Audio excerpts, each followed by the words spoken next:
You ain't know they call me I'm in Gotham City in a Batmobile. Even though it get crazy, niggas don't talk like Swayze. What up? This is Swayze, and before we get into the video, let me introduce you people to my new and reoccurring best friends. Now, first up, we have Beverly, and she doesn't say anything. Just sent a little something for the diaper and bacon, egg, and cheese fund. I appreciate you, baby girl. Next up is Devin, and he says, for the bacon, egg, and cheese.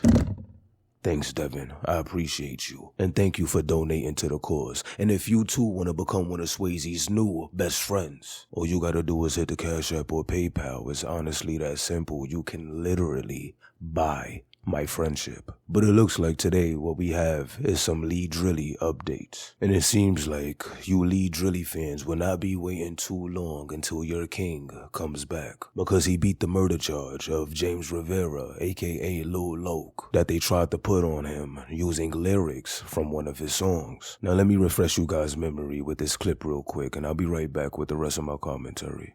20 alleged Bronx gang members in violent drill rap scene has been indicted. Now this article comes out of New York Post, and it reads, 20 alleged Bronx gang members were indicted Thursday in connection to a series of violent assaults and shooting over a more than 3-year span in the Bronx drill rap scene.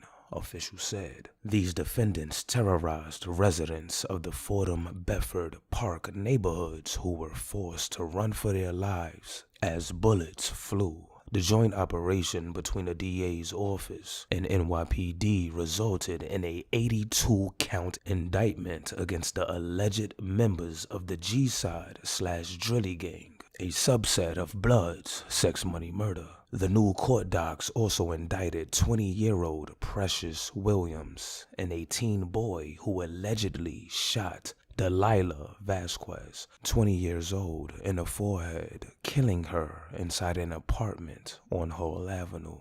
Next, on July 20th, 2020, in front of 3343 Decatur Avenue, 6 defendants, including 2 who were teens at the time, chased James Rivera, who was 24. 4 defendants allegedly shot at Rivera multiple times, and 1 defendant also allegedly attempted to stab him when he fell on the ground. The victim died of a gunshot wound to the back. This is crazy, and it gets even crazier.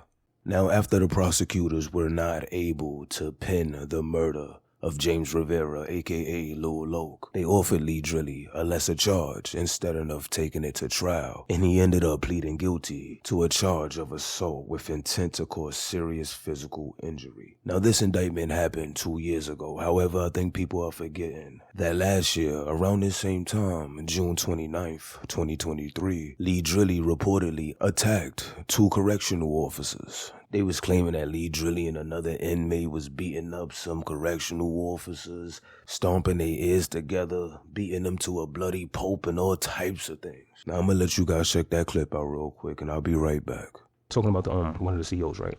They observed them conducting a pat search, right, on an inmate, Dobie Ali. You feel me? Ali or whatever have you. That's LeeDrilly that we're talking about. During the course of the pat search, inmate Dobie Ali became disruptive and refused staff orders. Therefore, victim 1, which is the 1 CO and the CO2, attempted to restrain inmate Dobie Ali. However, inmate 2 or whatever have you, and inmate 3 intervened and unleashed a vicious assault by utilizing their fists to continuously strike, the CO1 and CO2 right there in the head and facial area. Due to the other inmate intervening, inmate Dobie Ali was able to free himself from being restrained and was able to assault victim CO1 and victim CO2 with closed fists to the head and facial area.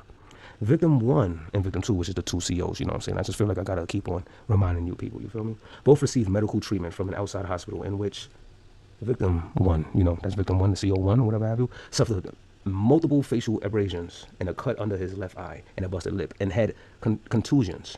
And the victim 2, right, that's victim 2, that's the second CO that they was beating up or whatever have you, feel me, suffered a laceration to the back of his head Now after that, they was asking for the minimum of 7 years, not necessarily because of that incident with the correctional officers. They wanted him to serve a minimum of 7 years for the whole case altogether. And they basically only brought up that report with him and the correctional officers to show why he deserves more time. However, his lawyer knocked it out the park, as we seen on his sentencing date, March 29th, 2024. He was sentenced to 60 months imprisonment to run concurrent with his state court sentence, followed by 4 years of supervised release. So do the math, guys. At the beginning, they tried to hit him with like 30 years for the indictment. They knocked it down to 7 years to try to give him minimum, and his lawyer knocked it even more down. They sentenced him to 60 months to run concurrent with his state court sentence. He's been in there for 2 years. Y'all do the math. Do the math. But pull up in the comment section and let me know how you feel about this situation. And if you like the video, don't forget to share, subscribe to the channel if you're not already, and make sure you hit that notification button.